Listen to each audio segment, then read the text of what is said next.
श्री गणेशाय नमः। परमपरमात्मने नमः। वेदपुरुषाय नमः। महासरस्वत्यै नमः। श्रीगुरुचरणकमलेभ्यो नमः। वक्रतुण्ड महाकाय सूर्यकोटिसम्प्रभ निर्विघ्नं कुरु मम देव सर्वकार्येषु सर्वदा। सर्वमङ्गलमाङ्गल्ये शिवे सर्वार्थसाधिके शरण्ये त्र्यम्बिके गौरी नारायणी नमोऽस्तुते। वन्दे देवी उमापतिं सुरगुरुं वन्दे जगत्कारणं वन्दे वनकभूषणं मृगधरं वन्दे पशूनापतिं वन्दे सूर्यसकाशवहनयनं वन्दे मुकुन्दं प्रियं वन्दे भक्तजनाश्रयं च वरदं वन्दे शिवशङ्करं। बोलिए शंकर भगवान की जय। श्री शिव के द्वारा गोलोक धाम में श्री विष्णु का गोपेश के पद पर अभिषेक, श्री राम द्वारा सती के मन का संदेह दूर करना, शिव द्वारा सती का मानसिक रूप से परित्याग। श्री राम बोले, देवी, प्राचीन काल में एक समय पर सत्रष्टा भगवान शंभु ने अपने परम धाम में विश्वकर्मा को बुलाकर उनके द्वारा अपनी गौशाला में एक विस्तृत तथा रमणीय भवन बनवाया और उसमें एक श्रेष्ठ सिंहासन का भी निर्माण कराया। उस सिंहासन पर भगवान शंकर ने विघ्न निवारणार्थ विश्वकर्मा द्वारा एक छत्र बनवाया जो बहुत ही दिव्य, सदा के लिए अद्भुत और परम उत्तम था। उसके बाद उन्होंने इंद्र आदि देवगणों, सिद्धों, गंधर्वों, नागों तथा संपूर्ण उपदेवों को भी शीघ्र वहां बुलवाया। समस्त वेदों, आगमों, ब्रह्मा जी के पुत्रों, मुनियों तथा अप्सराओं सहित अनेक प्रकार की वस्तुओं से युक्त समस्त देवियों को भी आमंत्रित किया। इनके अतिरिक्त देवताओं, ऋषियों, सिद्धों और नागों की मंगलकारिणी 16 कन्याओं को भी बुलवाया। हे मुने, उन्होंने वीणा, मृदंग आदि नाना प्रकार के वाद्यों को बजवाकर सुंदर गीतों द्वारा महान उत्सव करवाया। संपूर्ण औषधियों के साथ राज्याभिषेक, योग्य द्रव्य, प्रत्यक्ष तीर्थों के जल से भी भरे हुए 5 कलश तथा बहुत सी दिव्य सामग्रियों को भगवान शंकर ने अपने पार्षदों द्वारा मंगवाया और वहां उच्च स्वर से वेद मंत्रों का घोष करवाया। हे देवी, भगवान विष्णु की पूर्ण भक्ति से महेश्वर देव सदा प्रसन्न रहते हैं, इसलिए प्रसन्नचित होकर वैकुंठ धाम से श्री हरि को बुलाकर शुभ मुहूर्त में उन्हें श्रेष्ठ सिंहासन पर बैठाकर महादेव जी ने स्वयं ही प्रेम पूर्वक उन्हें इस प्रकार के आभूषणों से विभूषित किया। उनके मस्तक पर मनोहर मुकुट बांधकर और उत्सव मंगलाचार करके महेश्वर ने स्वयं ब्रह्मांड मंडल में श्री हरि का अभिषेक किया और उन्हें अपना वह सारा ऐश्वर्य प्रदान किया जो वे दूसरों को नहीं देते थे। तदंतर भक्तवत्सल स्वतंत्र शंभु ने श्री हरि का सत्वन किया। तत्पश्चात अपनी पराधीनता, भक्त पर वस्ता को सर्वत्र प्रसिद्ध करते हुए लोककर्ता ब्रह्मा जी से कहा। महेश्वर बोले, लोकेश, आज से मेरी आज्ञा के अनुसार ये विष्णु हरि स्वयं मेरे वंदनीय हो गए। इस बात को सभी सुन लें। हे तात, आप संपूर्ण देवता आदि के साथ इन हरि को प्रणाम कीजिए और ये वेद मेरी आज्ञा से मेरी ही तरह इन हरि का वर्णन करें। श्री राम बोले, विष्णु की भक्ति से प्रसन्नचित हुए वरदायक भक्तवत्सल रुद्रदेव ने ऐसा कहकर स्वयं ही गरुड़ ध्वज श्री हरि को प्रणाम किया। तदंतर ब्रह्मा आदि देवताओं, अन्य सभी देवों, मुनियों और सिद्धों आदि से भी उस समय श्री हरि की वंदना की। इसके बाद अत्यंत प्रसन्न हुए भक्तवत्सल महेश्वर ने देवताओं के समक्ष श्री हरि को महान वर प्रदान किए। महेश्वर बोले, हे हरे, आप मेरी आज्ञा से संपूर्ण लोकों के कर्ता, पालन संहारक, धर्म अर्थ काम के दाता तथा अन्याय करने वालों को दंड देने वाले होंगे। आप महान बल पराक्रम से संपन्न जगत पूज्य जगदीश्वर होंगे और कहीं कहीं मुझसे भी अजय होंगे। आप मुझसे मेरी दी हुई 3 प्रकार की ये शक्तियां ग्रहण करें। इच्छा आदि की सिद्धि, अनेक प्रकार की लीलाओं को प्रकट करने की शक्ति और तीनों लोकों में नित्य स्वतंत्र रहने की शक्ति। हे हरे, आपसे द्वेष करने वाले निश्चय ही मेरे द्वारा प्रयत्न पूर्वक दंडनीय होंगे। हे विष्णु, मैं आपके भक्तों को उत्तम मोक्ष प्रदान करूंगा। आप इस माया को भी ग्रहण करें जिसका निवारण करना देवता आदि के लिए भी कठिन है और जिससे मोहित होने पर यह विश्व जड़ रूप हो जाएगा।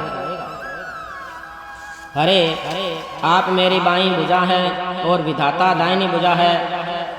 आप इन विधाताओं के भी उत्पादक और पालक होंगे।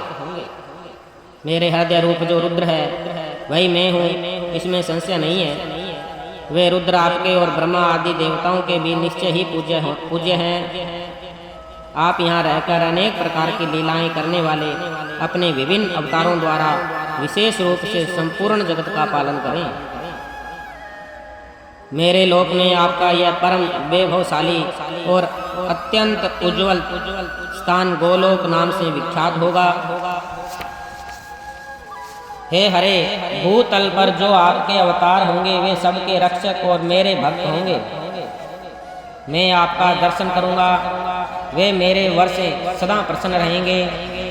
श्री राम जी बोले, इस प्रकार श्री हरि को अपना अखंड ऐश्वर्य प्रदान कर उमापति भगवान हर स्वयं कैलाश पर्वत पर रहते हुए अपने पार्षदों के साथ स्वच्छंद क्रीड़ा करने लगे। तभी से भगवान लक्ष्मीपति गोप वेश धारण कर लिया और वे गोप गोपी तथा गोवों के अधिपति होकर बड़ी प्रसन्नता के साथ वहाँ रहने लगे। वे विष्णु भी प्रसन्नचित होकर समस्त जगत की रक्षा करने लगे। वे शिव जी की आज्ञा से नाना प्रकार के अवतार धारण करके जगत का पालन करने लगे। इस समय वे श्री हरि भगवान शंकर की आज्ञा से 4 रूपों में अवतरित हुए। उनमें एक में राम हुए और एक भरत, लक्ष्मण तथा शत्रुघ्न। हे देवी, हे सती, मैं पिता की आज्ञा से सीता और लक्ष्मण के साथ वन में आया हूँ और भाग्यवश इस समय में दुखी हूँ। यहाँ किसी निशाचर ने मेरी पत्नी का हरण कर लिया और वे विरही होकर भाइयों के साथ वन में अपनी प्रिया को खोज रहा हूँ। हे सती, हे मात, जब आपका दर्शन प्राप्त हो गया तब आपकी कृपा से सर्वथा मेरा कुशल ही होगा, इसमें संदेह नहीं है। हे देवी, आपका दर्शन मेरे लिए सीता प्राप्ति का वर स्वरूप होगा। आपकी कृपा से उस दुख देने वाले प्राणी राक्षस को मारकर मैं सीता को प्राप्त कर लूंगा, इसमें संदेह नहीं है। आज मेरा महान सौभाग्य है जो आप दोनों ने मुझ पर कृपा की, जिस पर आप दोनों दयार्द हो जाएं, वह पुरुष धन्य और श्रेष्ठ है। इस प्रकार बहुत सी बातें कहकर कल्याणमयी सती देवी को प्रणाम कर रघुकुल शिरोमणि श्री राम उनकी आज्ञा से उस वन में विचरने लगे। पवित्र हृदय वाले राम की शिव भक्ति प्रायण तथा शिव प्रशंसा परक बात सुनकर सती मन ही मन बहुत प्रसन्न हुई। तदंतर अपने कर्म को याद करके उनके मन में बड़ा शोक हुआ। उनकी अंग कांति फीकी पड़ गई और वे उदास होकर शिव जी के पास लौट आई। मार्ग में जाते हुए देवी सती बारंबार चिंता करने लगी कि मैं भगवान शिव की बात नहीं मानी और श्री राम के प्रति कुत्सित बुद्धि कर ली।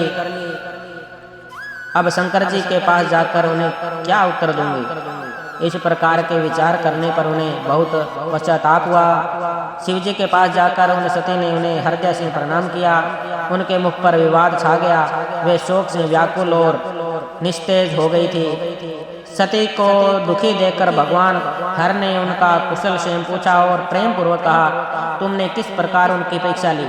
शिव जी की यह बात सुनकर मैंने कोई परीक्षा नहीं ली, ऐसा कहकर वे सती सिर झुकाए शोकाकुल होकर उनके पास खड़ी हो गई। इसके बाद महायोगी तथा अनेक विधि लीला करने में प्रवीण भगवान महेश्वर ने मन में ध्यान लगाकर दक्ष पुत्री सती का सारा चरित्र जान लिया। उन्हें अपनी उस प्रतिज्ञा का स्मरण हो आया जिसके हरि के विशेष आग्रह करने पर मर्यादा प्रतिपालक उन रुद्र ने विवाह के लिए देवताओं के द्वारा निवेदन किए जाने पर पूर्व में किया था। उन महाप्रभु के मन में विषाद उत्पन्न हो गया। तब धर्मवक्ता, धर्मकर्ता तथा धर्म रक्षक प्रभु ने अपने मन में कहा। शिवजी बोले, यदि मैं सती से अब पूर्ववत स्नेह करूं तो लोक लीला का अनुसरण करने वाले मुझ शिवजी की महान प्रतिज्ञा ही नष्ट हो जाएगी। ब्रह्मा जी बोले, इस प्रकार मन में अनेक तरह के विचार कर वेद और धर्म के प्रतिपालक शंकर जी ने हृदय से सती का त्याग कर दिया, किंतु अपनी प्रतिज्ञा को नष्ट नहीं किया। तत्पश्चात परमेश्वर शिव जी मन से सती को त्याग कर अपने कैलाश पर्वत की ओर चल दिए। उन प्रभु ने अपने निश्चय को किसी के सामने प्रकट नहीं किया। मार्ग में जाते हुए महेश्वर को, अन्य सबको तथा विशेषकर सती को सुनाते हुए आकाशवाणी हुई। आकाशवाणी बोली, हे परमेश्वर, आप धन्य हैं। इस त्रिलोकी में आपके समान कोई भी नहीं है जिसने आज तक ऐसी प्रतिज्ञा की हो। आप महायोगी तथा महाप्रभु हैं। ब्रह्मा जी बोले, यह आकाशवाणी सुनकर कांति से हीन देवी सती ने शिवजी से पूछा, हे नाथ, आपने कौन सी प्रतिज्ञा की है? हे परमेश्वर, मुझे बताइए। सती के इस प्रकार पूछने पर भी सबका हित करने वाले प्रभु ने पहले अपने विवाह के विषय में भगवान विष्णु के सामने जो प्रतिज्ञा की थी उसे नहीं बताया। हे मुने, उस समय सती अपने प्राण वल्लभ पति भगवान शिव का ध्यान करके प्रियतम के द्वारा अपने त्याग संबंधी समस्त कारणों को जान गई। शंभु ने मेरा त्याग किया है, इस बात को जानकर दक्ष कन्या सती बार बार श्वास भरती हुई शीघ्र ही अत्यंत शोक में डूब गई, बारंबार सिसकने लगी। सती के मनोभाव को जानकर प्रभु शिव ने उनके लिए जो प्रतिज्ञा की थी उसे गुप्त ही रखा और वे दूसरी बहुत सी कथाएं कहने लगे। इस प्रकार नाना प्रकार की कथाएं कहते हुए वे सती के साथ कैलाश पर जा पहुंचे और श्रेष्ठ आसन पर स्थित हो समाधि लगाकर अपने स्वरूप का ध्यान करने लगे। सती अत्यंत व्याकुलचित होकर अपने धाम में रहने लगी। हे मुने, शिवा और शिव के उस चरित्र को किसी ने नहीं जाना। हे महामुने, इस प्रकार स्वेच्छा से शरीर धारण करके लोक लीला का अनुसरण करने वाले उन दोनों प्रभुओं का बहुत काल व्यतीत हो गया। तत्पश्चात उत्तम लीला करने वाले महादेव जी ने ध्यान तोड़ा। यह जानकर जगदम्बा सती वहां आई और उन्होंने व्यथित हृदय से शिव को प्रणाम किया।